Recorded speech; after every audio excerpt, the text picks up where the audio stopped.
আসসালামু আলাইকুম viewers, this is Sangeeta from Rajshahi. আশা করছি সবাই অনেক ভালো আছেন। আমিও আল্লাহর রহমতে অনেক বেশি ভালো আছি। সো নিয়ে এলাম নতুন একটি ভ্লগ। তবে এটা কোনো রান্নার ভ্লগ নয়, এটা একটি ডেইলি ভ্লগ বা ফ্রাইডে স্পেশাল ভ্লগ। এর আগে আমি আমার চ্যানেলে রান্নার বিভিন্ন ভিডিও দিয়েছি, কিন্তু এভাবে কখনো ভ্লগ করা হয়নি। So this is my first vlog. যেহেতু এটা আমার প্রথম ভ্লগ, সেহেতু ভুল ত্রুটি হতেই পারে। আশা করছি আপনারা সেটাকে ক্ষমা সুন্দর দৃষ্টিতে দেখবেন এবং ভালোবেসে সাপোর্ট করে আমার পাশেই থাকবেন। সো চলুন, সারাদিন আমি যা যা করবো সেগুলোই আপনাদের সাথে শেয়ার করব। আশা করছি সেগুলো আপনাদের ভালো লাগবে। আসলে ফ্রাইডে মানে আমার জন্য ব্যস্ততম একটি দিন। এই দিনে যেহেতু আমার ছোট্ট একটা রাজপুত্র আছে এবং আমাকে সারাদিন অনেক ব্যস্ত থাকতে হয়, তাই নাস্তা তৈরির ঝামেলাটা আর করি না এবং চা বা কফি ও বনরুটি দিয়ে সকালের নাস্তাটা সেরে ফেলি। এই দিনে আমি এবং আমার বর একটু আর্লি ঘুম থেকে উঠি। নাস্তা সেরে আমার বর সাপ্তাহিক যে বাজারগুলো থাকে সে বাজারগুলো করার জন্য বাজারে চলে যায়। আর এদিকে আমার ছোট্ট বাবাটাকে খাবার খাইয়ে গোসল করিয়ে দিয়েছি। বাজারগুলো নিয়ে আসলে আমি আমার কাজ শুরু করি। অনেকেই বাসাতে মাছ কাটতে পছন্দ করেন, কিন্তু আমার মনে হয় বাজার থেকে কেটে নিয়ে আসলে আমার জন্য খুব ভালো হয়। মাছগুলোকে আমি 2-3 বার পানি দিয়ে ধুয়ে লবণ মাখিয়ে রেখেছি। এখন মাছগুলোকে ভাগ ভাগ করে প্যাকেট করে ফ্রিজিং করে রাখছি। যে কোনো মাছ বা মশলা বাটা লবণ মাখিয়ে ফ্রিজে রাখলে দীর্ঘদিন সেগুলো খুব ভালো থাকে এবং স্বাদও অটুট থাকে। বাজার থেকে নিয়ে আসা মাংস এবং অন্যান্য টুকিটাকি জিনিসপত্রগুলো গুছিয়ে আমি চলে যাচ্ছি রান্নার কাজে। আজকে গরুর মাংস রান্না করব, তাই আমি মিনি চপারের সাহায্যে পেঁয়াজগুলোকে কেটে নিচ্ছি। যাদের সময়ের স্বল্পতা আছে তারা কিন্তু এই মিনি চপারটা ব্যবহার করতে পারেন। আমি এটাকে অনলাইন শপ থেকে অর্ডার করেছিলাম। মাংস রান্নার জন্য আমি বাটা মশলা, কাটা মশলা ও শুকনো মশলা সবগুলোকে রেডি করে নিয়েছি।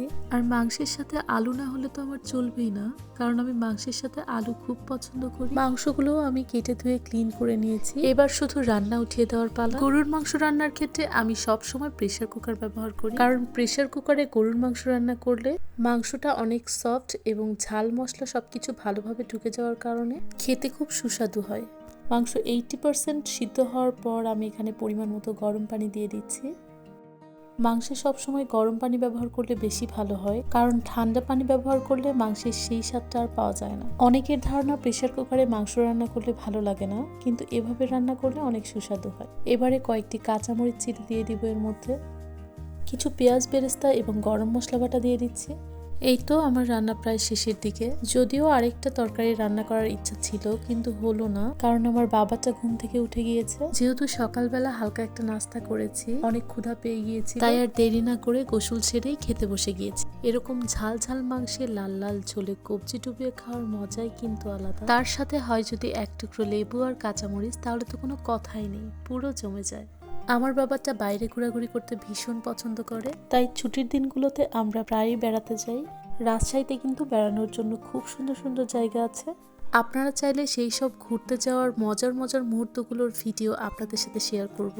যদিও আজকে আর কোথাও ঘুরতে যাইনি, আমার বাবাটাকে নিয়ে চলে এসেছি বাসার ছাদে। সে তো অনেক খুশি ছিল, আশা করছি ওর মুখ দেখেই আপনারা বুঝতে পারছেন।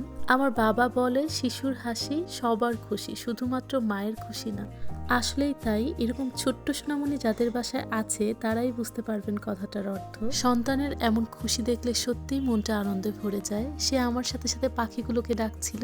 পরন্ত বিকেলের এমন মিষ্টি ঠান্ডা ঝিরিঝিরি হাওয়ায় শরীর ও মন দুটোই শীতল হয়ে যায়।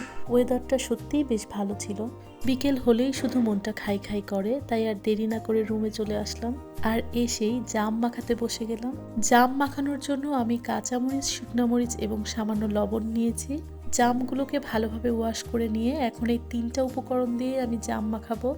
আমার ছোটবেলাতে যেভাবে জাম মাখিয়ে খেতাম সেভাবেই আর জাম মাখিয়ে খাবো। এটাকে ঠিক মাখানো বলে না, থেতো করে খাওয়া বলে। আমি জাম থেতো করার জন্য এরকম একটা ঢাকনাওয়ালা বক্স নিয়ে নিয়েছি। হাতের কাছে ঢাকনাওয়ালা বক্স না থাকলে আপনারা 2টি প্লেট ব্যবহার করে এভাবে জাম থেতো করে নিতে পারেন। আমার মনে হয় হাতে মাখার থেকে এভাবে জাম থেতো করে খেলে এর স্বাদ আরও দ্বিগুণ বেড়ে যায়। আপনারা জাম এভাবে থেতো করে খেতে পারেন, আমার বিশ্বাস আপনাদেরও খুব ভালো লাগবে। জামগুলো অনেক ফ্রেশ ছিল এবং খেতে দুর্দান্ত লেগেছিল। খেতে খেতে আমি তো সবটুকু খেয়ে ফেলেছিলাম। ইনশাল্লাহ আপনারা চাইলে আরও নতুন নতুন ভিডিও নিয়ে আপনাদের সামনে উপস্থিত হব। আশা করছি আমার চ্যানেলটিকে সাবস্ক্রাইব করে সবাই আমার পাশে থাকবেন এবং আমিও আমার পরিবারের জন্য সবাই দোয়া করবেন। ভিডিওটি দেখার জন্য সবাইকে অসংখ্য ধন্যবাদ।